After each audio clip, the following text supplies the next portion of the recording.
જીવનનો ઉદ્દેશ.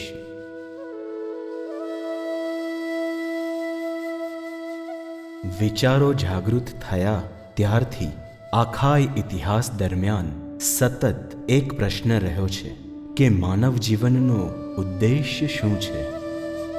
આપણે બધા જ આ મહત્વપૂર્ણ પ્રશ્નનો જવાબ મળી આવવાની આશામાં છીએ. મારો જન્મ શા માટે થયો છે?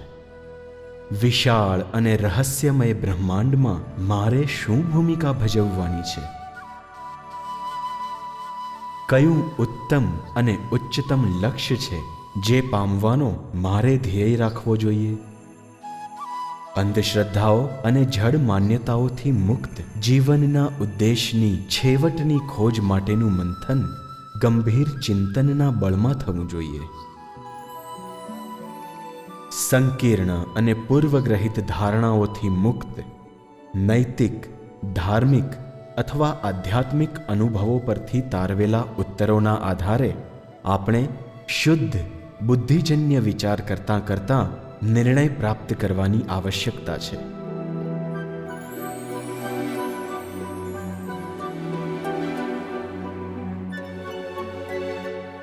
જીવનના ઉદ્દેશ્યના વિષય વસ્તુની ખોજ કરવા માટેની આ એક મુક્ત યાત્રા છે. આ યાત્રા આપણને ઘણા મહત્વપૂર્ણ પાઠો દ્વારા વિચરિત કરશે અને વિચારો અને અનુભૂતિઓના સુંદર બગીચામાંથી કેટલાક પુષ્પો આપણે અહીં વીણીશું. ઇતિહાસના વિકાસ દરમિયાન અસ્તિત્વ શું છે એ વિષય પર 4 વિભિન્ન વિચારધારાઓ બંધાઈ છે અને એ વિચારધારાઓ અનુસાર જીવનના ઉદ્દેશ્ય વિષયક 4 તર્કધારાનો ઉદ્ગમ થયો છે.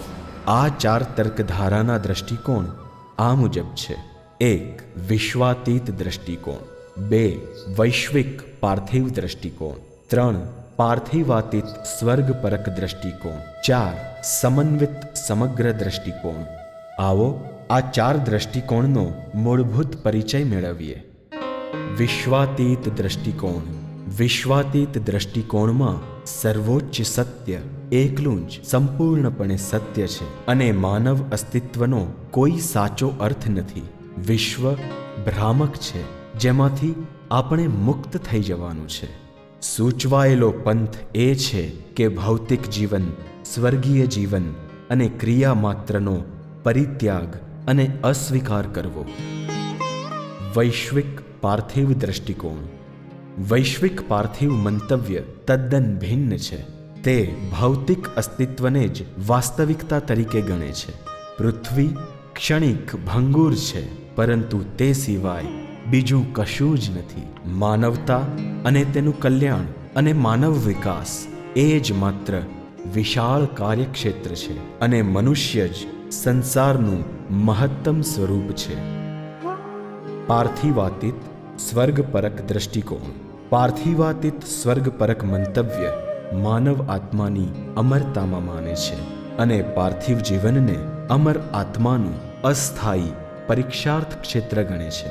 આ પાર્થિવ સંસારમાં પીડાગ્રસ્ત અવસ્થામાં મનુષ્યએ પાઠ ભણવાના અને પરીક્ષા પસાર કરતાં કરતાં પરિપક્વ બનવાનો પ્રયત્ન કરતા સફળ થવાનું છે.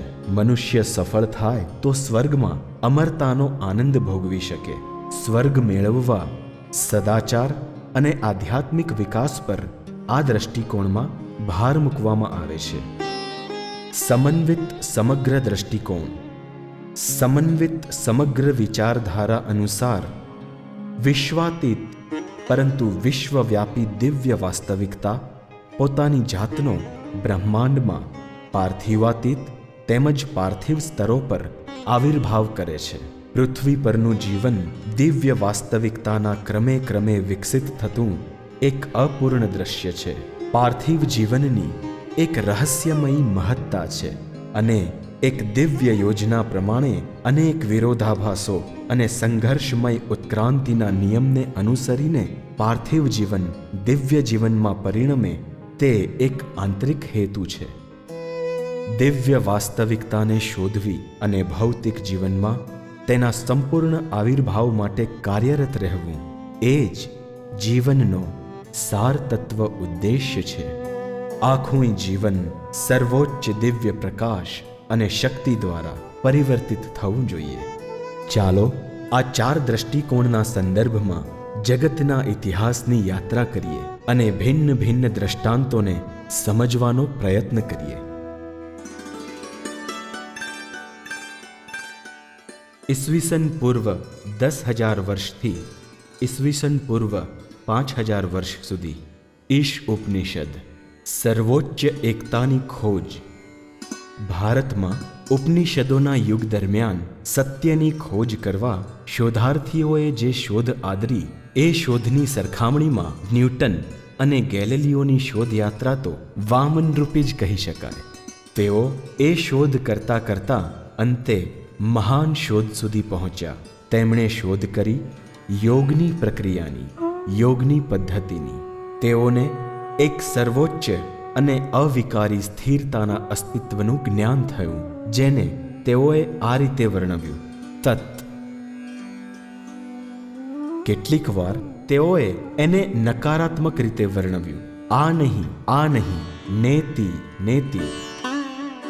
તેઓને એ પણ જ્ઞાન થયું કે વાસ્તવિકતા સ્વતઃ ચૈતન્ય છે, જે ક્રિયાત્મક પણ છે. અને સર્વાધિક મહત્વપૂર્ણ જ્ઞાનત્વનો તેમણે દાવો કર્યો કે દરેક વ્યક્તિમાં સમાન વાસ્તવિકતાનો વાસ છે, જે આખા બ્રહ્માંડમાં સમાનપણે ઉપસ્થિત છે. આ જ્ઞાનને ઉપનિષદોની 3 મહાન ઘોષણાઓથી પ્રસ્થાપિત કરવામાં આવ્યું: સોહમ, હું તે જ છું; તત્વમસી, તું તે જ છું; સર્વમિદમ ખલુ બ્રહ્મ, અયમાત્મા બ્રહ્મ એવ. આ બધું બ્રહ્મ જ, આ આત્મા બ્રહ્મ છે. ઉપનિષદોમાં વેદોની ઉત્તમ શોધોનો ઉત્કૃષ્ટ સાર સમાયેલો છે. 200થી વધુ ઉપનિષદોમાં ઈશ ઉપનિષદનું સ્થાન વિશિષ્ટ છે. તે એક ટૂંકું ઉપનિષદ છે, પણ તેના માત્ર 18 શ્લોકોમાં જ બધા જ ઉપનિષદોના દર્શાવેલ શોધખોળનો સાર આવી જાય છે. ઈશ ઉપનિષદ દ્વારા પ્રસ્તુત જીવનનો ઉદ્દેશ્ય એક પૂર્ણ સમન્વિત અને સમગ્ર પૂર્તતાનો ઉદ્દેશ્ય છે. વાસ્તવિકતા સ્થિર અને અચલ હોવા છતાં ક્રિયાત્મક અને ક્રિયાશીલ છે. તે ગતિશીલતા, વિહીનતા અને હલનચલન એ બધાથી પર છે. આ વાસ્તવિકતાનું જ્ઞાન થતાં જ વ્યક્તિ પરમ જ્ઞાન પામે છે અને છતાં આ વિશ્વમાં કાર્ય કરવા સમર્થ રહે છે. ઉપનિષદના ઋષિઓએ નોંધ્યું છે કે ઇન્દ્રિયો આપણને સાચું જ્ઞાન કરાવતી નથી. ઇન્દ્રિયોના અનુભવ દ્વારા મેળવાયેલ જગતનું જ્ઞાન અધૂરું અને અજ્ઞાન અથવા અવિદ્યાની અવસ્થાનું છે. તર્ક શક્તિ વાસ્તવિકતાના આવશ્યક સત્યને બુદ્ધિથી ગ્રહણ કરી શકે છે, પરંતુ તે સત્યનો નક્કર અનુભવ આપવામાં સમર્થ નથી. ઋષિઓએ જ્ઞાન પર પહોંચવાની એક એવી પદ્ધતિને વિકસિત કરી છે કે જેનાથી સત્યને અનુભવ દ્વારા પ્રમાણિત કરી શકાય છે.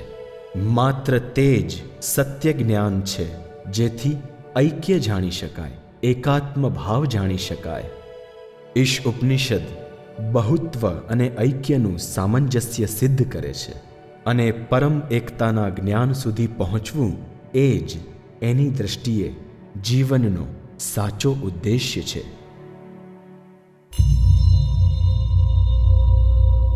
બુદ્ધ નિઃશબ્દ પરાત્પરની ખોજ માટે ઉપનિષદો વાસ્તવિકતાને સત તરીકે વર્ણવે છે, પરંતુ તેઓ અસતની પણ વાત કરે છે. એક જગ્યાએ કહે છે કે અસત સતથી પણ પર છે, પરાત્પર છે, અને અસતમાંથી સતનો ઉદ્ગમ થાય છે. અસત સતને સ્વીકારે છે. જેમ નિષ્ક્રિયતા સક્રિયતાની પરવાનગી આપે છે, તેમ બુદ્ધ ઉપનિષદોના સતને નકારે છે અને શૂન્યને છેવટના નિર્વાણની અવસ્થા તરીકે સ્વીકારે છે. સંપૂર્ણપણે ગતિહીન વ્યક્તિત્વ, આંતરિક અપાર નિશ્ચલતા અને બાહ્યમાં ક્રિયાશીલ આવિર્ભાવ, પ્રેમ, ઋત અને પ્રામાણિકતાના શાશ્વત સત્યોનો કદાચ એ જ બુદ્ધના સંદેશનો સાચો સાર હતો. એમણે દર્શાવ્યું છે કે એક પરિપૂર્ણ વ્યક્તિ પોતાની જાતમાં નિષ્ક્રિયતા અને સક્રિયતા બંનેનું સંયોજન કરી શકે છે અને નિર્વાણની નિતાંત સ્વતંત્રતાની પ્રાપ્તિ અસ્તિત્વ અને બ્રહ્માંડ પરનો અંકુશ ગુમાવ્યા વિના કરી શકાય છે. આ દુનિયામાં પીડા અને મૃત્યુના અનુભવે યુવા સિદ્ધાર્થને જગાડ્યો અને એની શોધ યાત્રા પર એને મૂકી દીધો. તેઓ મહાભિનિષ્ક્રમણની યાત્રા પર નીકળી પડ્યા. પીડાવાનું કારણ શું છે એ તેમનો પ્રશ્ન હતો અને ઈચ્છા એ જવાબ રૂપે તેમણે શોધ કરી. ચેતનામાંથી ઈચ્છાના વિલીનીકરણ માટે એમણે અષ્ટપદી પંથનો પ્રસ્તાવ કર્યો. આ પંથ દ્વારા વ્યક્તિ સર્વ વ્યથામાંથી મુક્ત થઈને નિર્વાણની સ્થિતિને પામે છે. અડગ, નિતાંત અને પરમ શાંતિની સ્થિતિ. શું આ સ્થિતિની પ્રાપ્તિ પછી જીવનનો કોઈ પણ ઉદ્દેશ્ય વધુ બાકી રહે છે? બુદ્ધનું જીવન સ્પષ્ટપણે દર્શાવે છે કે નિર્વાણની સ્થિતિ અને સક્રિયતાની સ્થિતિને એકબીજાના વિરોધાભાસી થવાની જરૂર નથી. ક્રિયાનું મૂળ ઈચ્છા છે, પરંતુ એ અનિવાર્ય નથી. સાચી ક્રિયા મૌન અથવા નિષ્ક્રિયતામાંથી પણ ઉદ્ભવી શકે છે. કરુણા દ્વારા ગહનમાં ગહન અને ઉચ્ચતમ મૌનની સ્થિતિ બૌદ્ધત્વમાં પરિણમે છે. આ રીતે બુદ્ધ માટે નિર્વાણની સ્થિતિ પામવાનું અને છતાં દુનિયામાં કાર્યરત રહેવાનું શક્ય હતું અને પૃથ્વી પર જીવિત અવસ્થામાં ક્રિયાશીલ પરિણામો ઉત્પન્ન કરવામાં બુદ્ધનું વ્યક્તિત્વ આપણા જાણેલા ઇતિહાસમાં અનુપમ, અજોડ અને મહત્તમ છે.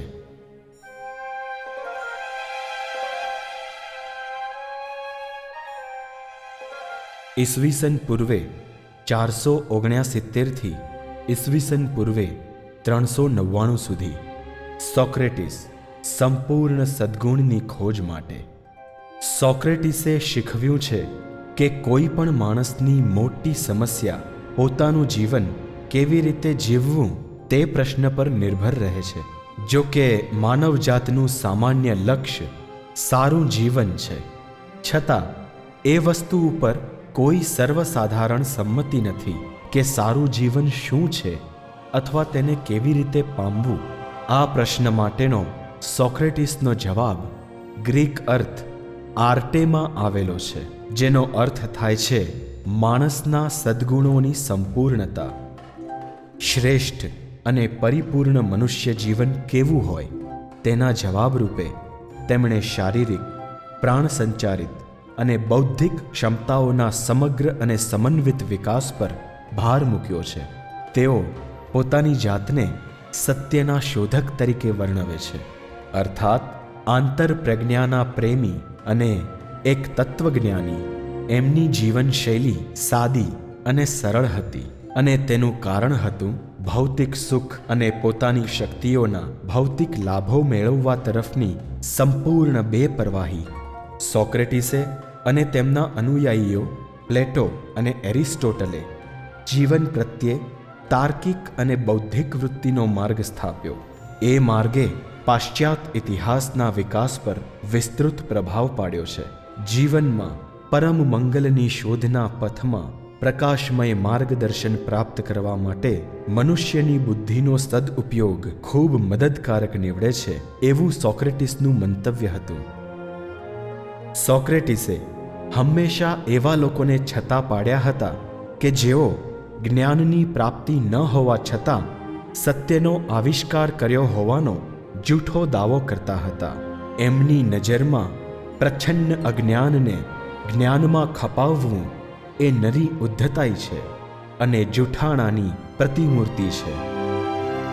પોતાની ટીકાત્મક પ્રવૃત્તિઓના દંડ રૂપે પોતાને મૃત્યુદંડ અપાશે એમ સ્પષ્ટપણે જાહેર થઈ ચૂક્યું હતું.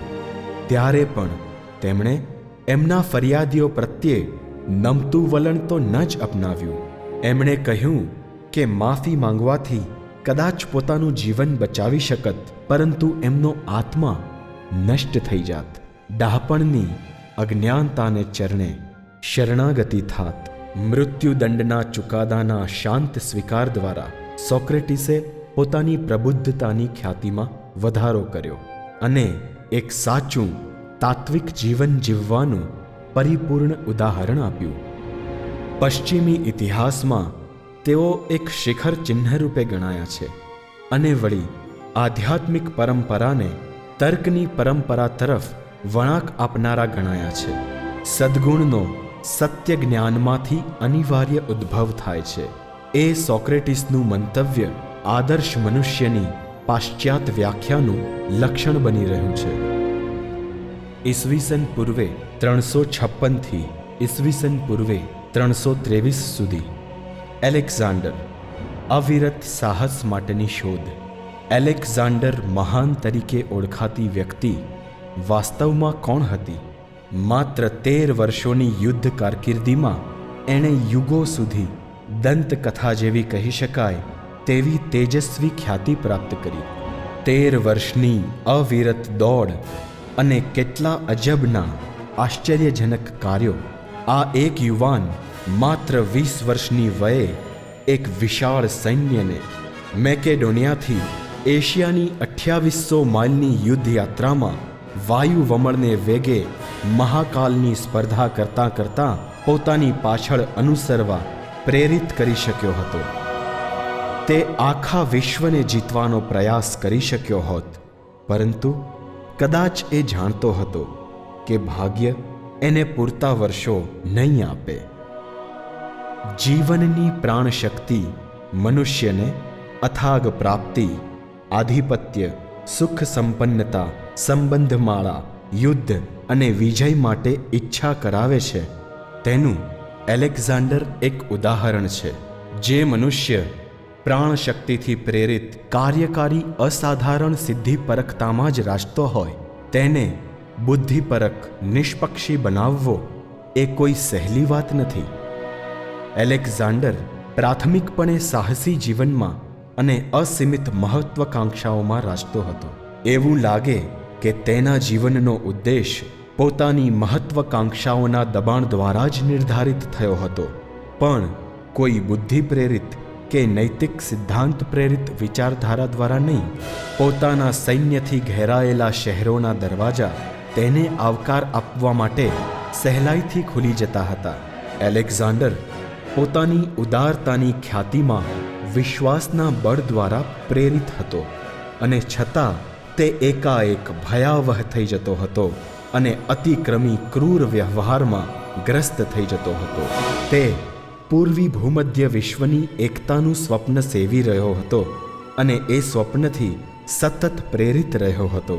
એ ઉપરાંત એ સ્વપ્નમાં યુનાની સંસ્કૃતિની એક છત્રછાયાને આશ્રયે બીજી ઘણી સંસ્કૃતિઓનું ફળદ્રુપ આદાન પ્રદાન થતું રહે એ મહત્વકાંક્ષા પણ પ્રેરક બળ તરીકે નિહિત હતી. એલેક્ઝાન્ડર મહાન ગણાયો છે અને એ મહાન વિભૂતિનો અભ્યાસ ઘણી બધી રીતે બોધપ્રદ છે.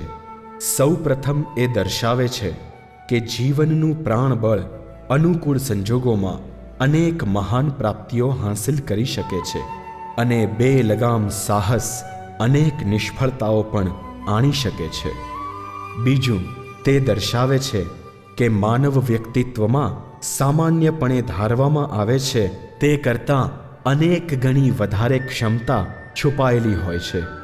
ત્રીજું, તે આપણને આપણી જાતને વધુ સારી રીતે સમજવા મદદ કરે છે, કારણ કે જો આપણે આત્મનિરીક્ષણ કરીએ તો આપણને કદાચ આપણી અંદર જ એલેક્ઝાન્ડર જેવું જ જીવનનું પ્રાણબળ છે એવો આવિષ્કાર થશે. આપણે જોઈશું કે ક્યાંક આપણી અંદર એ જ પ્રાથમિક સ્વયં પ્રેરિત આવેગો છે, ઉર્મિઓ છે, આપણા પર ધસારા કરતી ઈચ્છાઓનું એક મહાન વિશ્વ છે અને એ વિશ્વમાં ક્યાંક ઊંડે ઊંડે આકર્ષણ, તિરસ્કાર, લાલસાઓ અને મહત્વકાંક્ષાઓ પણ છે. આ બધાનું પણ આપણે નિયંત્રણ કરવાનું રહે છે. જીવનનું પ્રાણબળ એક ઉછળતું આહલાદક બળ છે, પરંતુ માનવની ઉચ્ચ સ્થિતિ પ્રાપ્ત કરવી હોય તો પ્રાણબળને રૂપાંતરિત અને પરિવર્તિત કરીને તેને પોતાની યોગ્ય ભૂમિકા પર મૂકવાની જરૂર છે કે જેથી મનુષ્યમાં જે બીજી શક્તિઓ છે તેની સાથે સામંજસ્ય સાધી શકાય. 4 BC થી 30 AD જીસસ ક્રાઇસ્ટ, ઈશુ ખ્રિસ્ત, પ્રભુ સામ્રાજ્યની ખોજ. જીસસને ઈશ્વરના પુત્ર તરીકે વર્ણવવામાં આવેલા છે. ક્રાઇસ્ટનું અવતરણ ઓલ્ડ ટેસ્ટામેન્ટમાં પૈગંબરો દ્વારા પૂર્વે ભાખેલા અને ભગવાનના માનવજાતને અપાયેલા વચનની પરિપૂર્ણતા રૂપે આલેખાયું છે. આ અવતરણ ઈશ્વર અને માનવ વચ્ચેના સંબંધોના નવા યુગની શરૂઆત તરીકે પણ મનાયું છે. જીસસનું જાહેર જીવન અતિશય ટૂંકું